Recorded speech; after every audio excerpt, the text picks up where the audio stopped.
Anyway, they were talking about the frog in the water analogy, which I'm sure you've heard. What, the boil the frog? Yeah, have you heard this? Basically, if you put a frog in boiling water, it jumps straight out. If you put a frog in room temperature water and slowly turn the heat up, it will sit in there until it dies. So, and that was my analogy towards the obese individuals, that they've slowly got there, so that they're killing themselves without realizing it.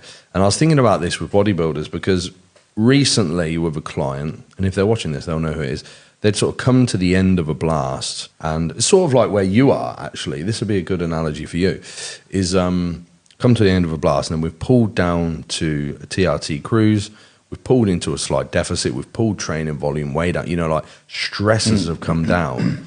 And prior to us moving into this, the feedback was sort of, I feel great, I can keep going, keep playing forward, I got no problems. But then it was, I remember in the summary forms, like, now I realized that I didn't feel great because you're slowly accumulating androgens, you're slowly adding body weight. So you're like the frog in the water that the temperature is slowly getting escalated in. And it's not until you come out the other side and start to pull down the stresses that you're like, oh, I didn't realize where I was. And I think a lot of bodybuilders put themselves in that position over a multi-decade time frame.